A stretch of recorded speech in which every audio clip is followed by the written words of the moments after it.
So, Paul, for the listeners out there who aren't familiar with you yet, could you do us a favor and give us your background, how you became a channeler, how that all came to be? Sure. I was raised something of an atheist in New York City, and I was raised to believe that sort of other people had, spiritual lives. I didn't even know what a spiritual life was or that one could have one or one might want one. But when I was about 25, I had a list of things that I had to have achieved in the world that I thought would make me okay. And I got the whole list, and it was a really sort of fancy list. Then I wasn't okay. And I think really more out of sheer necessity than a desire to be spiritual, I started to look for something more. And I had an experience shortly thereafter. There was this thing happening called the harmonic convergence. I was, 25, and I went up to the roof of my building. I heard people were going to be waking up, and I thought, well, if there is like a God or something you might call God, and you ask to be woken up, why would it say no? I mean, it didn't make any sense that you would get a no. So I just went up, and something actually did happen. And I still don't know if I wasn't just hyperventilating, but it was an experience of energy moving through my body and out through the top of my head. And after that, I started seeing little lights around people. And then I studied a form of energy healing eventually to get a context for that.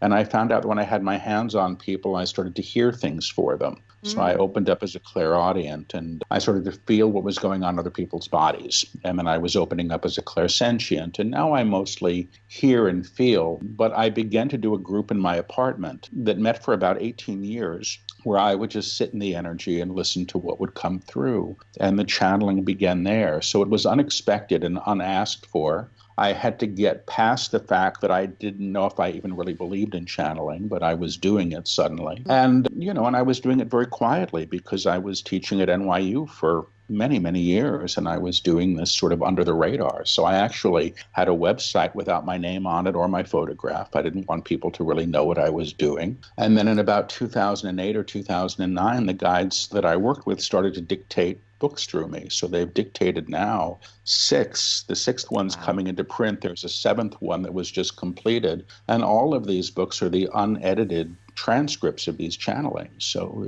there's no going back and fixing it, and there's really no writing involved. So that's been the process. It's been a strange one, granted, and a challenging one, but it's what I do now. That's amazing. How have the guide's teachings changed throughout the books? Oh, wow. Well, it's funny because, the very first book that they dictated, which was called I Am the Word, A Guide to the Consciousness of Man's Self in a Transitioning Time was the subtitle. And that just left me scratching my head. But really, it was the beginning of a primer on how humanity embodies the true self. And had I really understood that that's where they were going with it, I don't know if I would have shown up for it because it's very challenging for me. But they brought through sequentially a teaching that sort of takes the reader through a process of realization, of coming to truly know who you are in a higher way, and also having an experience of it, which is very important. So the books themselves, the guides say, are, they're energetic transfers that work directly with the reader. So there's the words on the page, which is the language they use that has been transcribed, that offers an intellectual understanding of the teaching, but they say the real book is happening in the ethers and in an encounter with you and your energy field. So that's why people are reading these books and they're having all these sort of freaky experiences with energy. So the teachings continue to progress as we're open to receive them. And I found that people can sort of enter into the series at any point because the guides say they teach in a one-room schoolhouse. So everybody's there. And they're going to meet everybody where they are, But that's how they are evolving because they're continuing. They're not done yet, from what I understand. Is there a certain order that you feel the books need to be read? Or do they need to be read in order they were written? I think it helps for many people to go to I Am the Word first because it seems to hold the DNA of all the teachings, like the ideas are in there. It is foundational. The Mastery Trilogy, which began with book 4, I know a lot of people are sort of starting there because the Mastery Trilogy is its own teaching. The first 3 books, I think, were about sort of getting us to the place where we actually feel worthy of what we can claim in a different way than we've been taught. And so the Mastery Trilogies are a way in as well because they're going to catch you up big time before they take you on that journey. Yeah. But I think it's not a bad idea to start with the first one, but people start where they're called to. which is Right. Yeah. fine. So you teach that man cannot be outside of God because God is in everything. God is the frequency of every cell of your being. You are an aspect of the creator, nothing else is your word. So I'm in total agreement with this. And I'm curious though your thoughts on why sometimes the Christian church can refrain from powers such as channeling or psychic tools. I was always taught in church that this was darkness or evil. And now that I've stepped into these gifts in myself, I have a spirit guide and a master healer. I feel less separated from God. I feel, more connected, and then there are those who believe in these abilities but don't believe in God. So Yeah, there's just so yeah. many thoughts on this. What are yours? My thoughts, I wasn't raised with religion, and I was sort of outside of the fray of it anyway. I didn't think they would want me as I was, so why, Yeah. what was the point? So I didn't carry a whole lot of baggage into this stuff. But I do have some respect for discernment. And I think that discernment, when you get into this world or you start sort of exploring the unknown, I think can be quite helpful. I think it's good to have a teacher. I think it's not a good idea to just sort of get drunk and play with a Ouija board, because who Yeah. knows what you're calling in Mhm. when you're not in your body. So I don't experience fear around this. I really don't. And I think that one of the challenges of organized religion has been that we're continually asked to give our authority over to other people or to doctrine.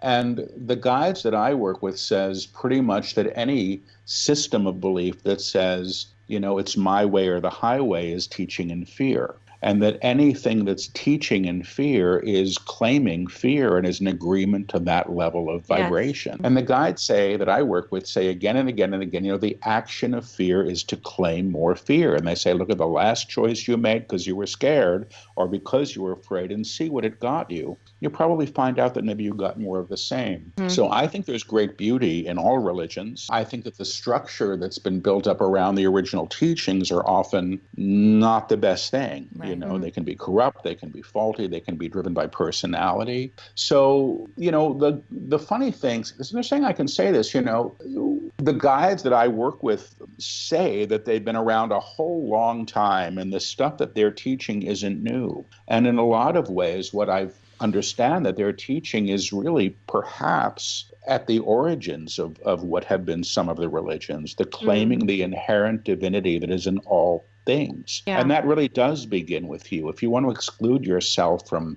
God or whatever you want to call God, immediately you've excluded everything else in that moment, So it's like God is everything or it's nothing. That's an old 12-step phrase, and I think that's a true. So to your last point, do you believe that we all were in touch at some point, in maybe long ago in a distant past or in a parallel universe or whatever the case may be, in touch with our inner beings, our soul, our truth, more than, we are now? We had a better time. Well, I think there's an aspect of you that still is. And that's what the guides are working to call forth, that aspect of you that already knows who she is, that doesn't need it verified by, a church or a culture or whatever the flavor of the week happens to be that we're told to aspire to be like. All of those things are really, temporary. So the guides say that the true self that is you is always you, that aspect of the divine that's come as you and is seeking to express as and through you is who you've always been. This is beautiful. the way we are learning here in a body and having all these experiences. And the soul, I believe, is here to learn and to progress. The divine self, or the truth of who and what you are, is that seed of the divine or God or whatever you want to call it, that's seeking to express as and through you and seeking to embody. And that's realization, which is what the guides are teaching. And I suspect that's why, these books aren't really like self-help books. They're more about how one realizes the self beyond who one has thought they were. I love that. That's beautiful. Thank you. I was going to bring up that we end every one of our shows with the phrase "be a light," and you often say you cannot be the light and hold another in darkness. So I thought maybe you could share some thoughts on that. Well, so, you are the light. Remembering that you are the light. Remember, for me, that I'm the light when I'm in a terrible mood is a challenge, or when the world I see around me isn't reflecting what I want the world to be. But the guides say, as you said, you cannot be the light and hold another in darkness. It's the height of hypocrisy. Yeah. It's, and it's where you get into sort of clannishness and separation. The guides say that the belief that we're separate from other people has gotten to the degree that we also believe ourselves to be separate from our source. So, if I'm able to recognize the divine in someone else, including the person I never want to see again as long as I live, I'm actually sort of moving up in my awareness. It's a simple teaching if you think about it. They say, what you damn damns you back. So what you curses you, what you blesses you back. That's good. And I think there's simple truths that are easy to work with. Yeah. So Aubrey mentioned with you two things that I really loved. It was sing people's song until they remember the words, and don't judge people for who they are, but judge them for who they could be, and you will help them become who they should be. And I love both of those. And while I'm so thankful people had not given up on me and my tough upbringing, I'm also curious, how do we know with everything we just discussed when we are enabling or allowing codependency or just not challenging someone to step out of their addiction, whether it's substance or to a self-deprecating mindset, where's the line there? Well, the quotes, I don't recall. The second quote, actually, I don't recall.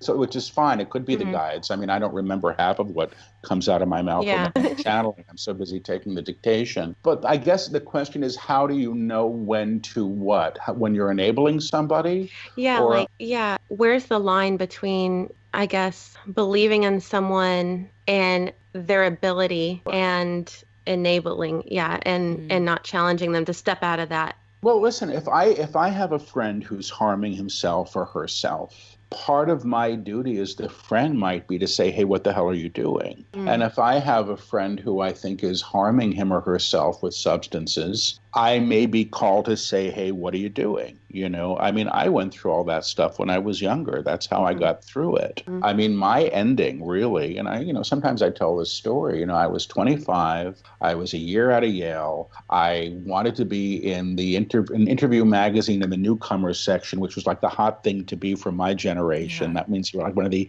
it people of the month. And I got that, and my life was falling apart. And I was a playwright, and I was being produced in 2 countries already at 25. It was crazy. So I was in this motel room in St. Paul, Minnesota. It was the Gopher Campus Motor Lodge, with a giant gopher on a spit out the window. And I was bottoming out in this hotel room, and it took me that to go, maybe there's something more. So I went through what I needed to go through. Yeah. And but the good news is I suspect that I wasn't being enabled at that point. And to realize the divine in another person is not to say that the personality is wonderful or the addiction is a positive thing. You're actually claiming them beyond those things. But you know what? I mean, if somebody's bleeding, bandage up the wound, give them a tourniquet, take them to the hospital, be practical in this regard. So I'm going to ask my guides if they want to say anything about enabling, because, and when I should say, when I channel, I whisper the words and repeat them, and it's a little odd to listen to. Yeah, it's interesting.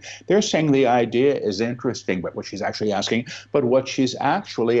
is, how do I care for somebody? Is how do I care for somebody, be on my path and be on my path, hold my integrity, know the divine, and not support them with one, and not support them in what they want. What they may want is to die. What they may want is to die. What they may require is love. What they may require is love. And to tell somebody no, and to tell somebody no is an act of love, is an act of love, when that is what is required, when that is what is required. So somebody should be, to decide who somebody should be, he should be who I want him to be. He should be who I want him to be. My father should be who I want to be. My father should be who I want him to be. Will not get you anywhere. Will not get you anywhere. To realize the divine in your father, to realize the divine in your father, to claim the truth of your friend, to claim the truth of your friend is to support them in their own awareness, is to support them in their own awareness. You're not fixing people with this work. You are not fixing people with this work. You are claiming who they've always been. You are claiming who they have always been in a higher level, That is a great gift.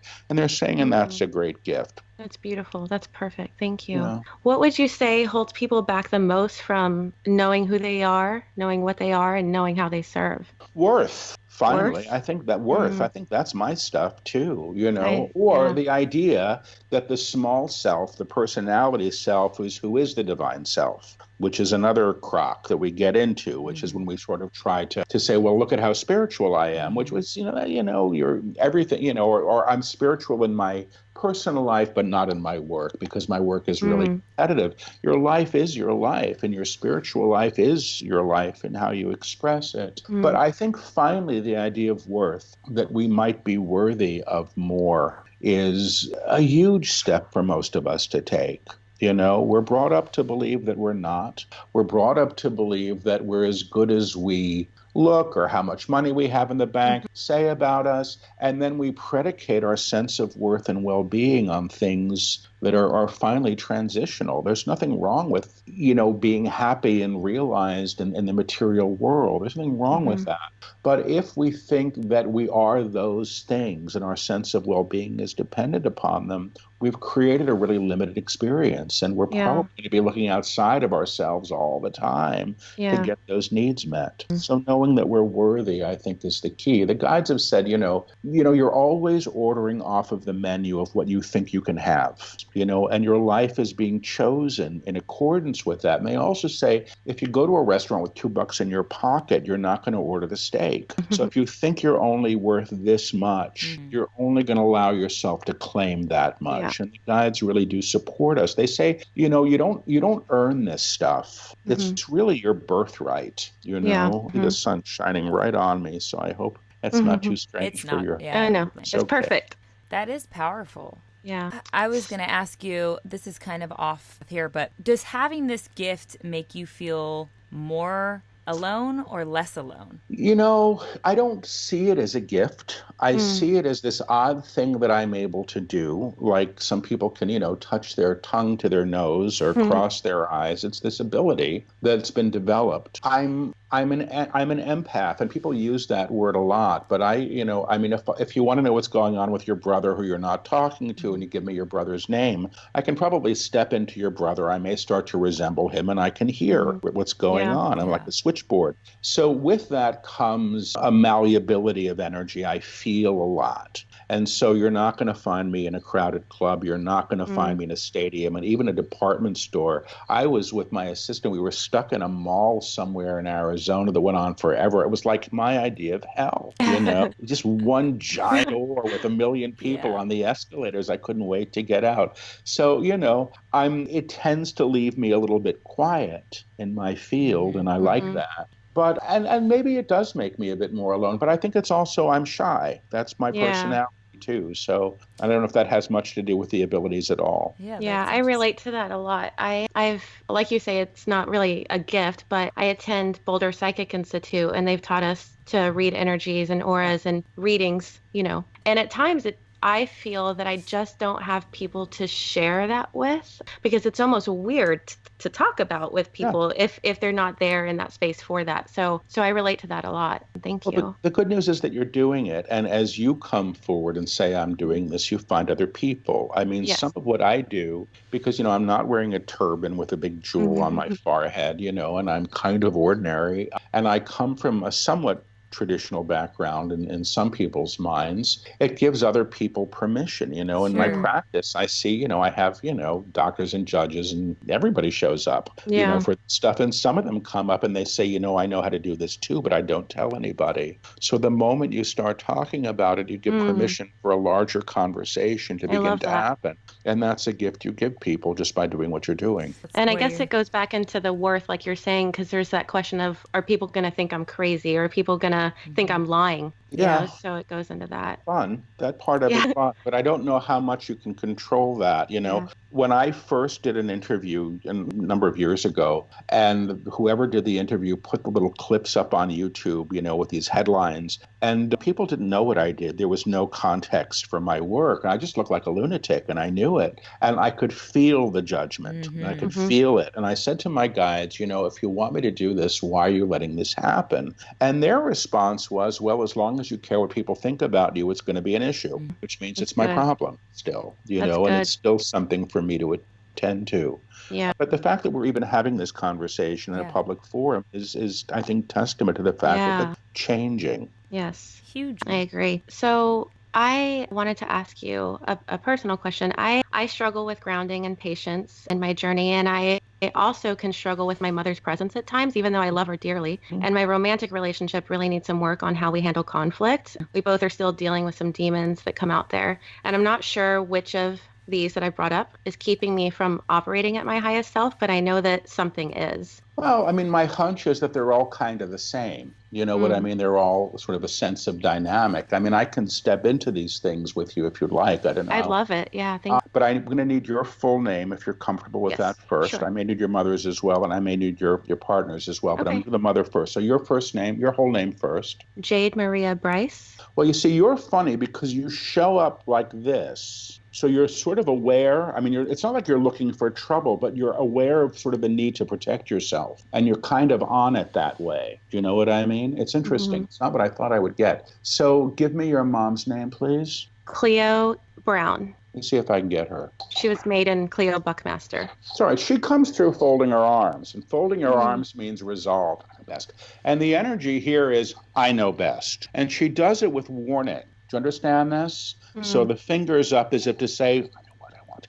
I know what I want. I'm going to get what I want. And I'm going to get what I want. Now, see how you relate to this? You come through defending. Do you understand this? You protect yourself. Like, you don't want to do it. You actually want to cover your ears. So let me just see what you need from this whole thing. Basically, you just say that you need to know that you have the right to be independent from your mother's needs. And that feels frightening to you. I go, why? You say, because it makes me wrong, like fundamentally wrong. The idea of not being who one is supposed to be. Do you understand this? Give me the boyfriend's name, please. The partner, whoever he is. Scott Michael Cook. Okay, I'm going to go to you first. Jade, say your last name again. Jade Bryce. Very different with him. You actually come through much more in charge of this one. My own. The energy is holding my own. I'm in charge. I'm in charge. Say his first name. His name? Scott. Okay, I'm going to go back to him. He comes through pointing to himself. I mean, and the energy here is like, what about me? I matter, I matter. The energy is, I matter, I matter, I matter. Now, he's not just saying this to you. He's sort of saying this all over the place. What I want.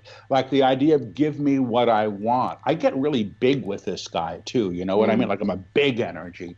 Tell me I'm going to get what I want. He comes through, and, it's an interesting thing because he also comes through just a little bit frightened in terms of this relationship with you. And I go, why? And the energy here feels a bit like, don't you love me? Don't you love me? And this seems to connect to the idea of don't I get what I want from you? So I'm going to go back to you with this one. See, you come through managing this one, which is interesting. You're like, I'm handling it. I know what I'm doing. I'm in charge. I'm in charge. And this is back with those fists are up. So the idea of the ability to take care of yourself in this way, you see, you put him beside you, which is good. What's funny is you actually put an arm around him, and it's usually the male that I'll see doing that to the female, but you sort of come through having his back. And the idea here being almost that you're like supportive and you're not really going anywhere. So chill out is the energy here that I get from you. The idea, and I also hear from you, I don't have to prove myself to you anymore. I've done it. The idea of like, don't ask me to do it again. I'm here. It's like being with somebody, and listen, you know your life, I don't, but it's like being with somebody who's going to sort of say, don't leave me. I'm not, I'm not going anywhere. So in this instant, you come through somewhat solid. And now I'm going to ask about your development as it relates to these things and do this very quickly. The idea here is that you are independent from everybody else and that you're allowed to be. And you're really learning that. Like you're really getting that lesson. And also the idea that you're not in charge of other people. And the idea that you're not supposed to be is a little bit mind-blowing to you, you know? Like when I go to that, like your jaw drops, like, really? And like the funny thing is like nothing happens when you realize that. Like you're expecting like the ceiling to come crashing around you, and it doesn't. So that's where you're heading, which is positive. Wow. It's very comforting. Very comforting. Everyone describes me as vulnerable, so the fist up, that's what I said. I do relate to still, but I feel like it's maybe what I don't want people to see. I want people to feel vulnerable around me, so I lead with vulnerability, but I think I do still have my fist up. The and fists up, protection. this is protection. If you were doing that, you're fighting. This is self-protection. Do you understand that? Yeah, And yeah. you do it close to yourself. So you're keeping yourself protected, at this level. And that may just be because you are open. I do it. Yeah. I mean, I don't do it necessarily with fists, but I have all these different ways because I'm so receptive. Just guarding your heart. Yeah. Yeah, of guarding, of protecting myself, which I do at a cost. Yeah. I think you're along in some ways, because you're coming through with an awareness of your ability to sort of handle it, which I think is a really big thing. Paul, I do have a personal question for you as well, but before that, because you brought up where Jade is actually protecting herself.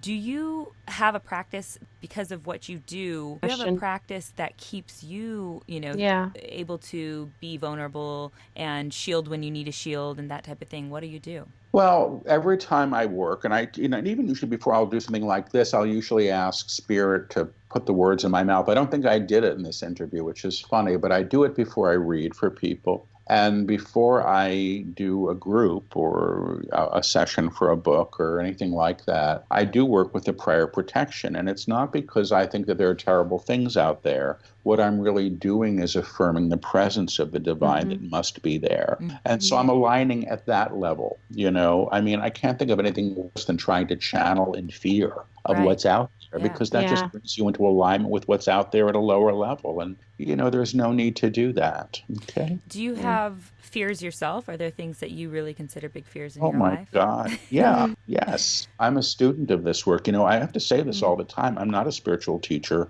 I have no interest in being that. I'm not a guru. It's never going to happen. I'm this guy that shows up and takes dictation, and seems to have some ability to support people in their own path. That's what I do now, So my fears are the things that I'm moving through. Every time I take another step in being public with this stuff, I'm challenged by it. I would prefer to hide under a rock someday, but I'm not. I show up anyway. I've learned to show up anyway, and it's not always comfortable. But yeah, I have learned, and I will say this, I'm much better with not making choices based in fear than I used to be. And it's because what the guides say, I found it to be true.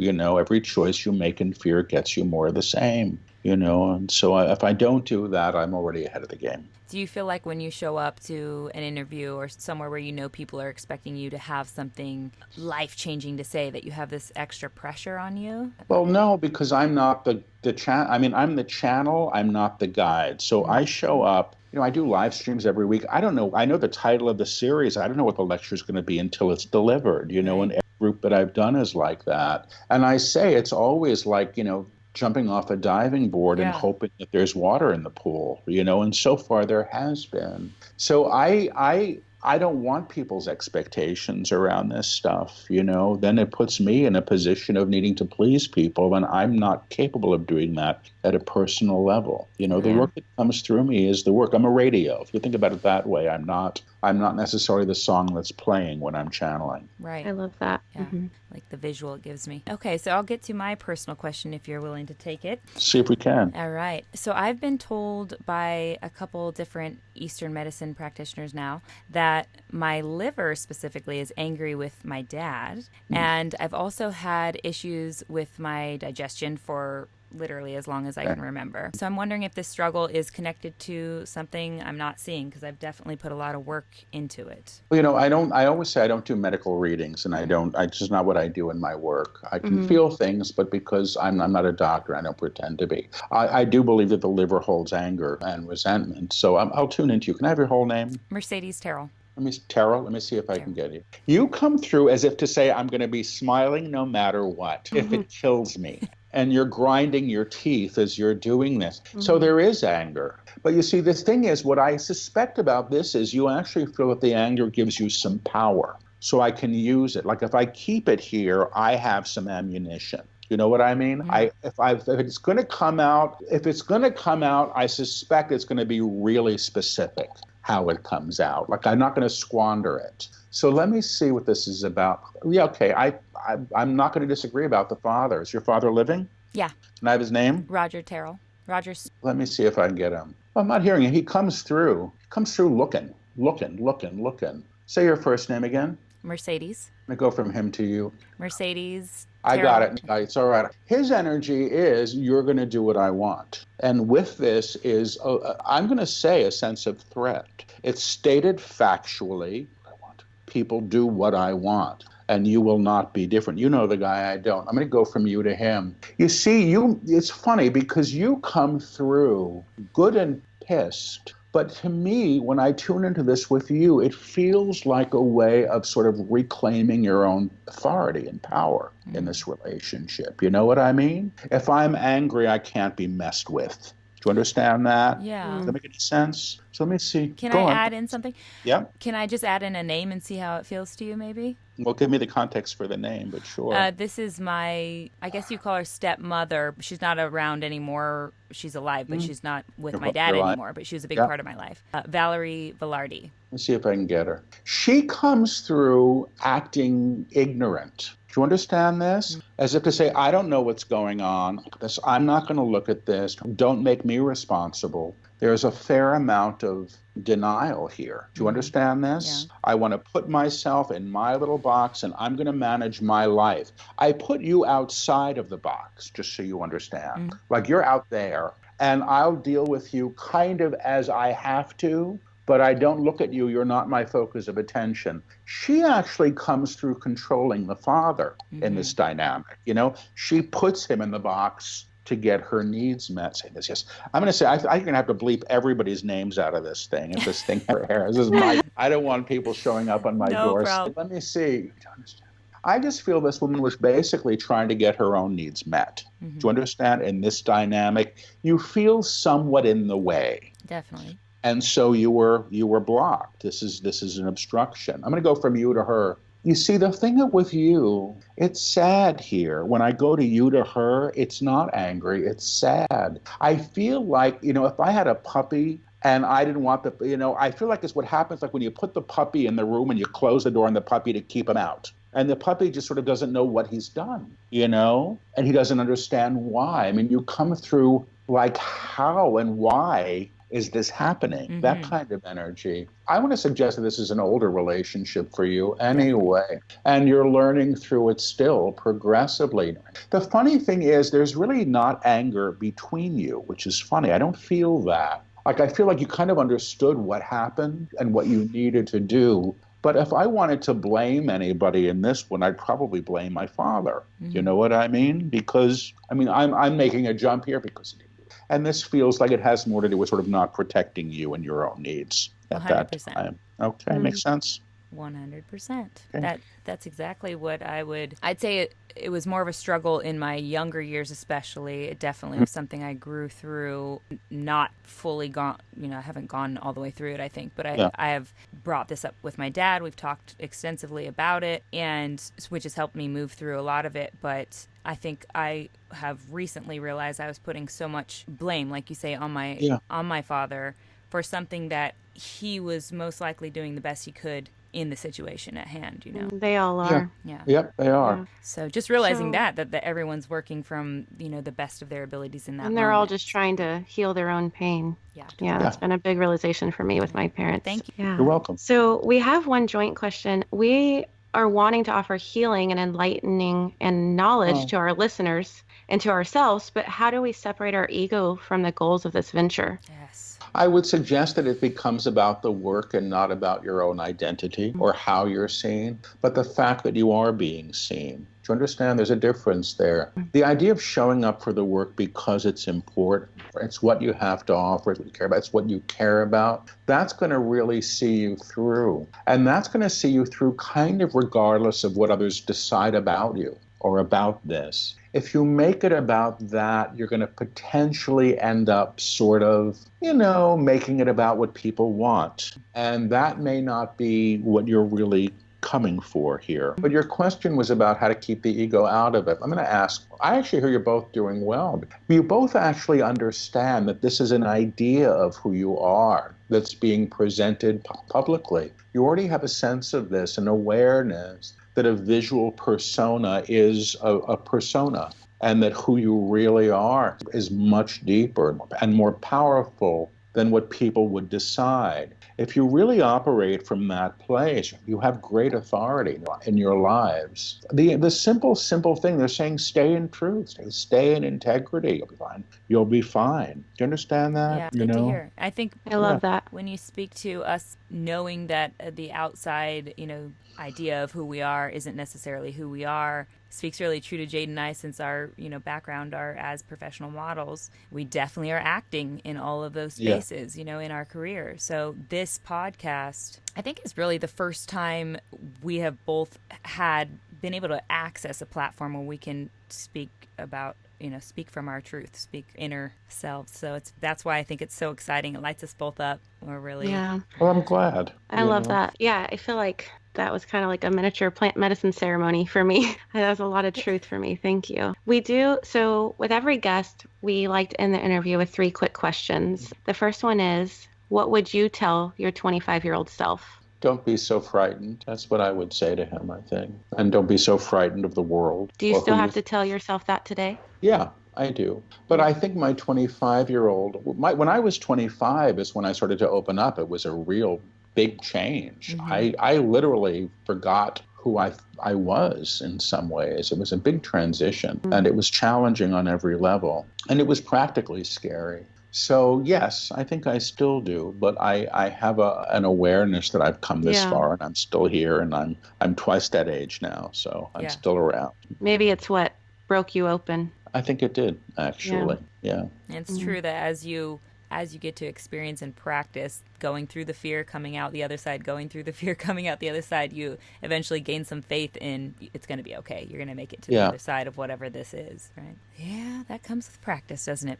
So another question we like to ask is, if you could have the world read one book, which would it be? Besides all of yours, of course. Besides all of mine. I don't answer for that. I really don't, I taught I directed a master's program in creative writing for many years, actually, and I couldn't answer it then either. I think people are called to what's the most true. So no answer. I have to pass on that question. That's okay. Maybe is it a better practice to, open up your iBooks or something and just kind of sift through and see what you're drawn to, cover-wise, the title-wise, what? I know for me, the stuff that I've needed has shown itself when I've needed it, if I'm really open to it. Especially true, I think, with teachings. So I don't know. I don't recommend it. I think people are called in very different paths. The guides that come through me are teaching one way of working. It's not the only way. God forbid it should be. We're all on different journeys. So yeah, I think if you're called to something, I hear with my books, people walk into a bookstore and they fall off the shelves in front of them. I hear that kind of story. Wow. Jump out. They jump out. My best friend Tom Shadyac wrote a book called Life's Operating Manual, and you and him are so much alike. Everything that you guys say, and I almost called you Tom a couple times. Oh, really? Yeah. So when I asked him that question, he said almost the same exact thing you said, and then he said, I would just say to let every morning sunset be the book that you read. And I thought that was really beautiful. It's lovely. Yeah. So the last question, and this could be from you or, the guides, whatever you feel for the listeners. It's, if you could whisper one phrase to everyone on the planet, what would it be? I hear no love. No love. I hear if you know love, you know everything. Because everything is in love. Once you know it, you know it, period. And they're saying period. That was from them. No love. That's beautiful. I love that. Paul, before we get on to the last question, do you, Paul the person, and I don't know if I'm separating this just because that's how I'm used to doing with my ego and, my separate selves. Do you ever feel neglected because people want to speak through, or want you to speak the guides' voices through you? Yeah. Well, I mean, I'm more present in my work. When I first started doing workshops, I would say hello in the first 5 minutes, and then I would say thank you all 2 days later when the workshop ended. And that's about all you would hear from Paul, except it's time for a break. And now they teach, and I get to come through and talk more as myself, and I make the distinction. So I don't feel like, a ventriloquist puppet. I do feel like a radio. And a radio can play different broadcasts. And one of the broadcasts that I play is Paul, the personality in the band that, that is a bit shy and, wants a partner and thinks he's done with New York City and all of those small self things that I know myself through. But do I feel neglected? I'm very fortunate for some reason. For the most part, people kind of get it with me. And I think it's because I'm not pretending to be somebody that I'm not. You know what I mean? Yeah. So they kind of get it, so I don't feel bombarded by stuff. I do feel, though, that my job is to show up for this work with other people, because if there's nobody to listen to the channeling, there's no talking that's going to happen. I can't really just do it for myself. And it's so healing. Yeah. I'm wondering how it comes to play in your romantic relationships. Like, did the channels ever come out when y'all are in conflict? Well, first of all, I've said many times when people say, it must be great being able to do this. And I've been saying for too many years now, the guides have yet to get me a date. It's not date bait doing what I do. It hasn't happened yet. So I'm still waiting. So if you want to put the word out, right. The funny thing with this is that, what I do, I used to tell people, sometimes I'd meet somebody, and when I was still teaching in academia, and I had a good job in academia, and people say, what do you do? And I'd say, well, I'm a psychic and I teach. And they'd say, oh, what do you teach? Psychic never happened. Yeah. And then I had other people that assumed I was working in some basement in Bleecker Street with a deck of tarot cards and a flashing psychic sign, taking spells off people. And that's not my work either. I just do what I do. That's all it is. So I'm assuming that there's, that's interesting to somebody out there. We'll find out. I'm sure that it is. I just think it's really beautiful that you come and, you have this vulnerability by even just accepting and sharing whatever you're channeling in the moment with people.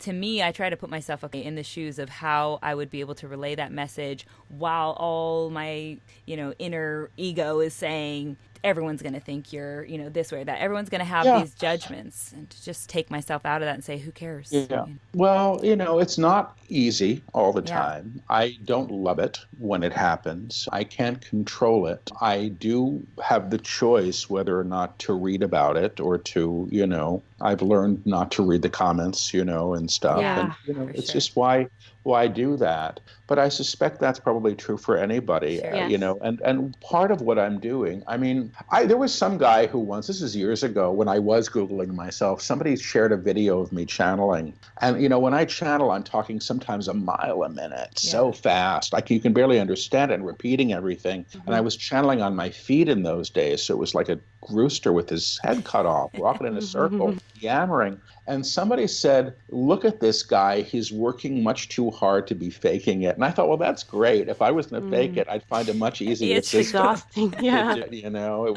would be. And I would probably be telling people what they want to hear. Sure. And I can't. You know what I mean? I'm not. But with the stuff that's coming through me isn't rainbows and unicorn stuff. It's about, who we truly are and some responsibility to that. It takes a little more work. I think, too, I was Go just ahead, going to say, at the base level, even if, you're a skeptic, which I consider myself a skeptic to some degree. I know, Paul, you said you considered yourself a skeptic as well.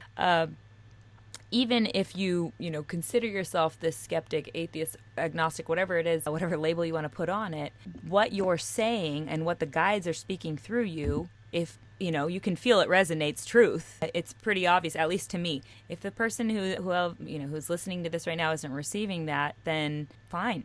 But I think that you are bringing that to light in a way that makes people pay attention. That's what's pretty cool. The man Paul is doing that, as well as the guides coming through and obviously helping out in that case. Yeah, and what really stands out for me is that your words, whether they're through the guides or through you, they're so healing and they make people feel seen.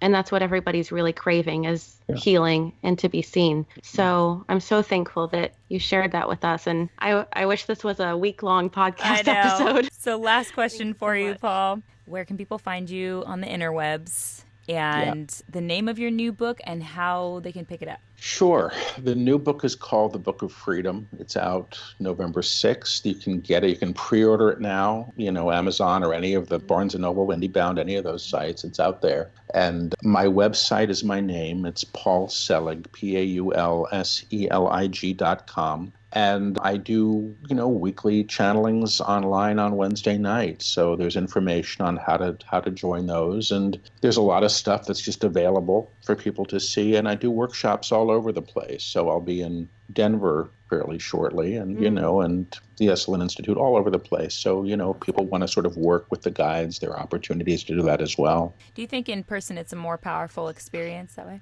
What happens in person is that you're working with the energy with partners, with other people, and so you can have your own experience of it. And I think that's really important. Once you have your own experience of the energy and sort of aligning at that level and sort of being in that broadcast in a way that's physically palpable, that changes everything because then you're in your knowing. You're not saying, well, maybe this is true, maybe it's not. When you feel the current of energy working through you and you know it, and you're working with a partner who can confirm it, that's what changes things. So that's what I really like about the workshops. And, the guides like to talk, so it's always different. They're always speaking to what they're teaching, and what they're teaching continues to progress. It's amazing. I can't wait for the following book as well, that one. That's going to be exciting, yeah. That's coming. That's in August. That's called Beyond the Known. They're teaching realization now, so it is exciting stuff. I'm extremely excited. Thank you so much, Paul. Thank you for having me. You're very good at this, and you're delightful to speak with, so thank you for having me. Thank you. It's a pleasure. It means the world to us.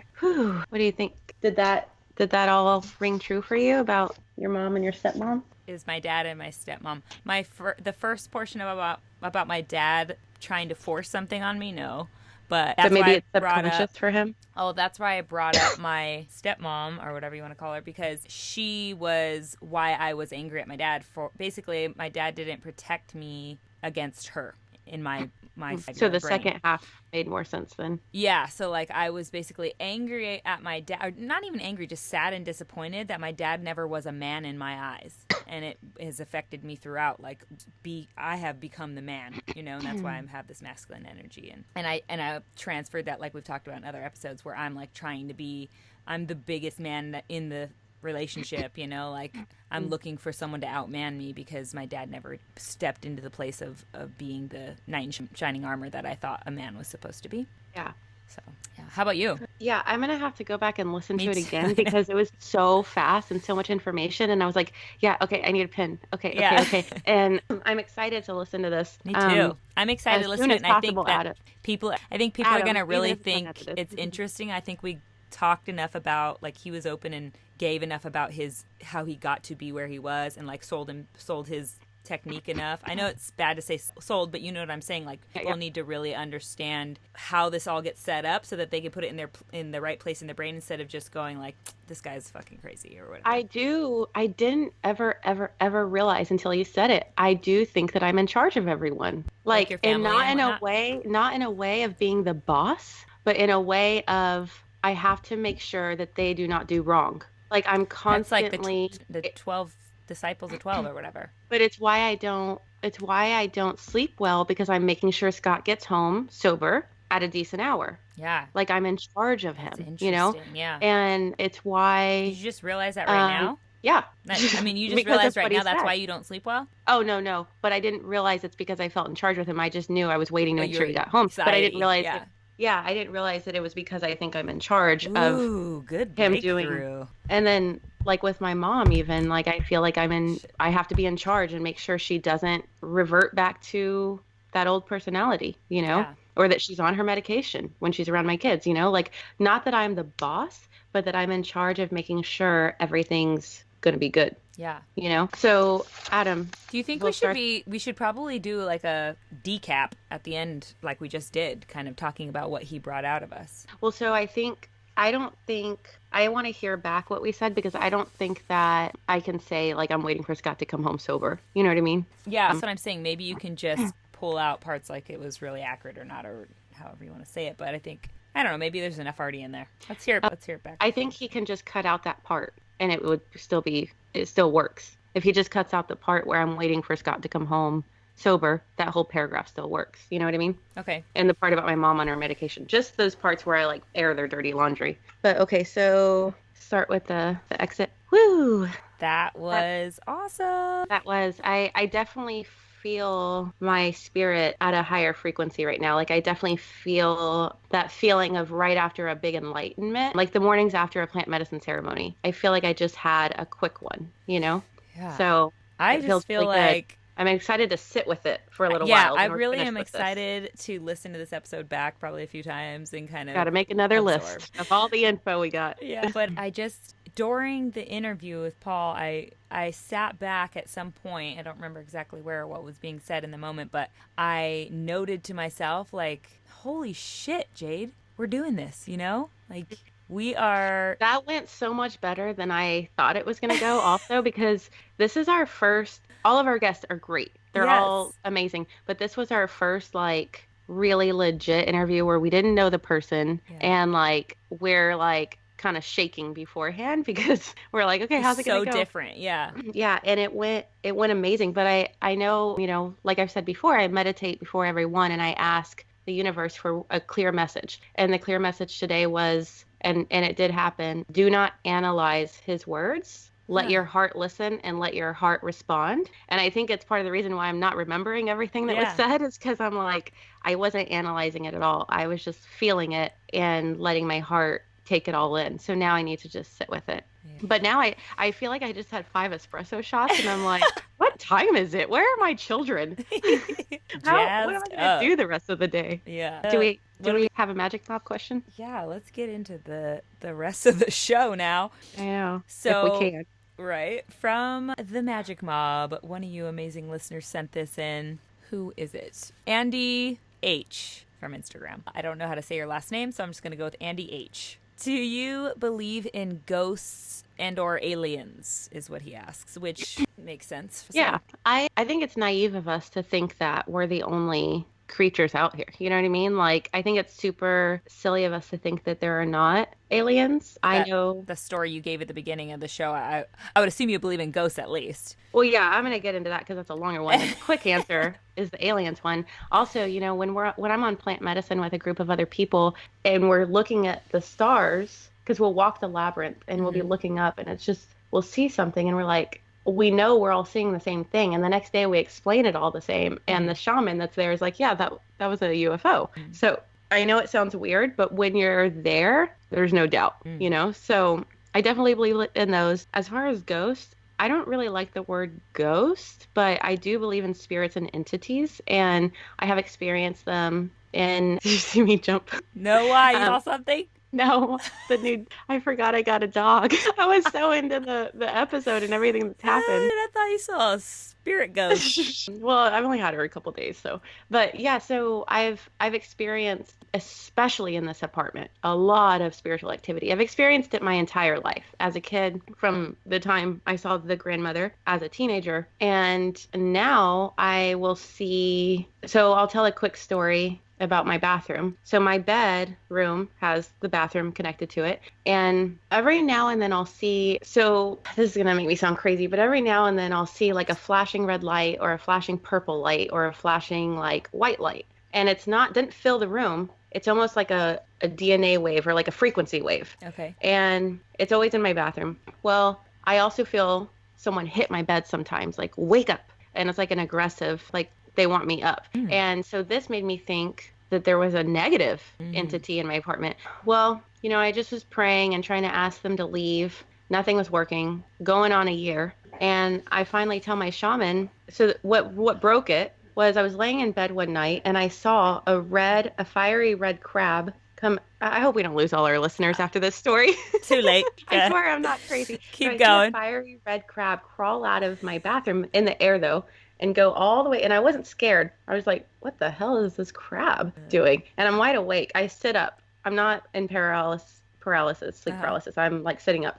So the crab goes above my head and then crawls down the back wall. And I thought, oh, shit. And I tell 2 very close friends the next day that I feel, you know, have my best interest at heart, because I knew they weren't going to tell me I was crazy. And, you know, they were like, you something is meant to happen here. These things are happening for a reason. So I tell my shaman, like, I'm beginning to think that I'm freaking crazy, like a red crab floating in the air, as well as the lights. Well, the shaman comes over. I didn't tell him that those were coming out of the bathroom. I just told him in my apartment.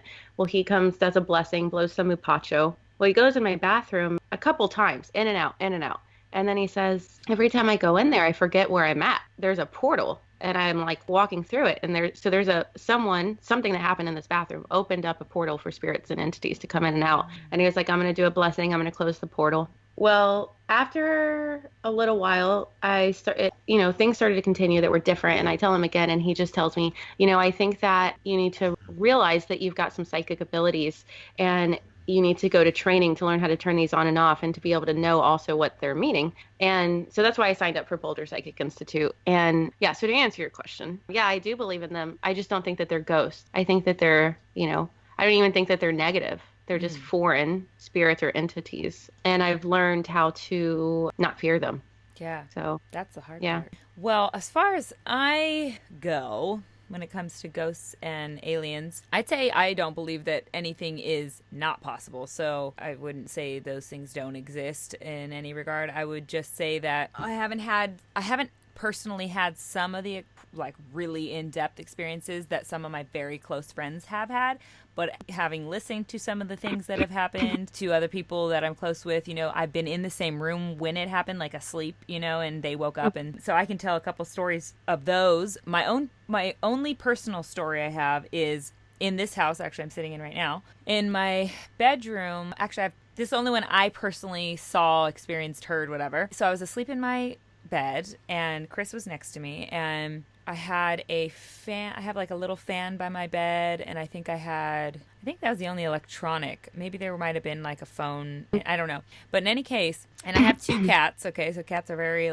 usually perceptive of these things. So I am dead asleep. All of a sudden, this weird noise, like I can't remember even what it sounded like now, but it was like a very alien noise. Like it was not something I'd heard before come out of any of my electronics, anything like that. Kind of like a screech / buzz electronic, but very loud, and it kind of went, like squealed on for a while. It woke both Chris and I up, and both of us kind of like woke up and we're like, it took a few seconds, we're like, what the hell was that noise? So we turn on the light and we're looking around and there's nothing. Chris gets up and he like inspects the whole house, My cats don't seem super disturbed though. They're kind of like up with us, but they weren't like ran out of the room or anything. So, but it was a weird enough noise that both of us were like, woke up. That was weird. And I was like, you're sleeping on that side of the bed now. And I made him sleep on that side for like the next 2 weeks. And then I got over it. But yeah, so that type of things happen, and it's weird because when like you and another person witness it and you have the feeling, energy you feel. It's not even the sound, it's totally, because we hear sounds all the time. There's a presence in here. Like we hear sound. I know. We live in I live in an apartment building, but it was more of like some shit was not right. That wasn't the normal, and we both thought it saw, felt it all or whatever at the same time. Yeah. But my other story is that you had something to say? What were we going to get into? Nope.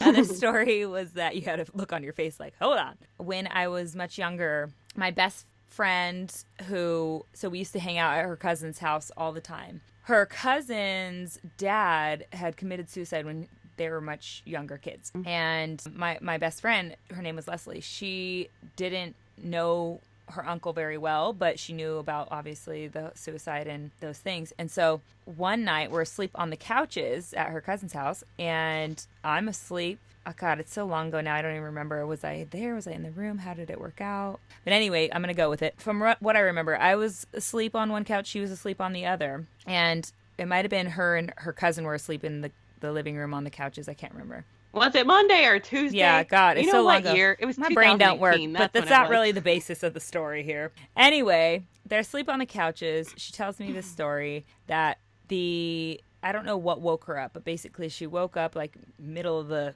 early morning, maybe 2 or 3 a.m., whatever it was. And she woke up for whatever reason, calmly at first, but she kind of opened her eyes and she saw someone sitting over on her cousin's. Those are the things I don't like. On the couch where her cousin was sleeping, like sitting near him, right? And she's like, who the fuck is that? And she looks closer and it's his dad, her uncle who had committed suicide.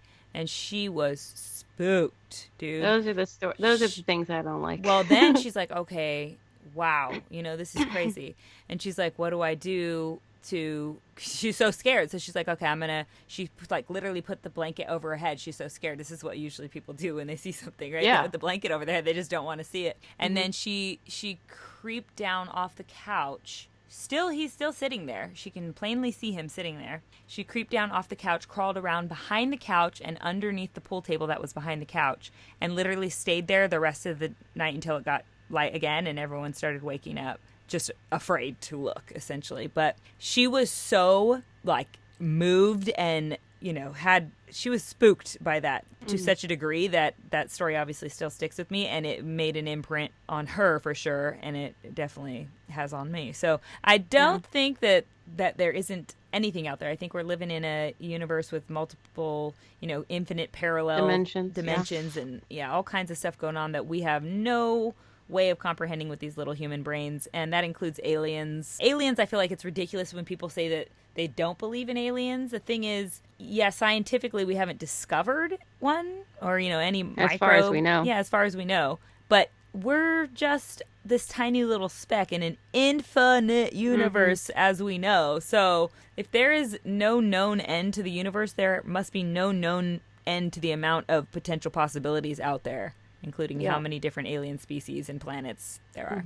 So sorry for that long story. Well, no, that story about the dad in the chair, I'm so glad that we recorded this during the day and not the night, because even with these abilities that come, sometimes it's still, I don't like stories like that. But that actually goes into my magic trick. It's that time again. So my magic trick is just to know that you are more powerful than any entity. So to never feel fear in the presence of one. They actually envy you because you have a body, and they are seeking something from you if they're sticking around, maybe a healing of some sort. So there's no reason for you to fear any activity. There's no good, like I said, there's no good or bad energy or entity. It's just foreign and out of place. The entity or spirit you may be sensing is not there to hurt you also. And the more present and in your body that you are, the more control and peace you will have over that situation.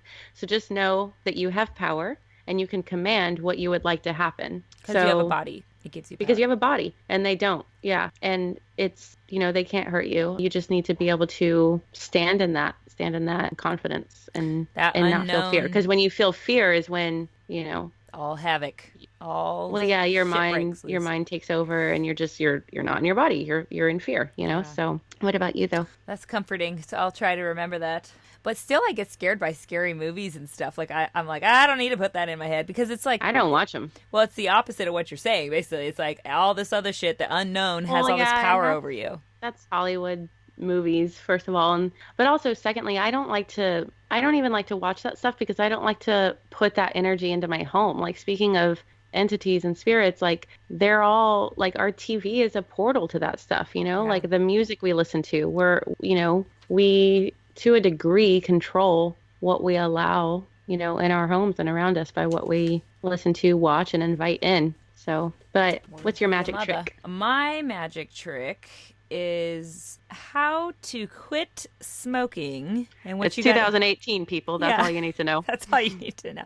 What you got to do, all you got to do is very simple. You just have to channel beings from another realm who really need your body to be as clear as possible in order for you to continue receiving their messages of peace. That's it. Just all you have to do is become a clairvoyant medium like Paul did. That's how he stopped smoking. No, I'm just kidding. That's probably not how it's gonna work out for you. But Paul, I was like, Paul actually, he didn't mention it in today's podcast, I know, but he has talked a lot about how he quit smoking. He used to be like, I don't know, he said like a 12-pack a day or some insane amount of cigarettes. He was just chain smoking it up back in the day, and he became a clairvoyant, and sometime into doing that, the guides told him that he needed to clean up his act when it came to smoking, and basically said, if you continue smoking, we can no longer channel through you because we need, a very clean, clear person to do our work through. So he kicked it. That's pretty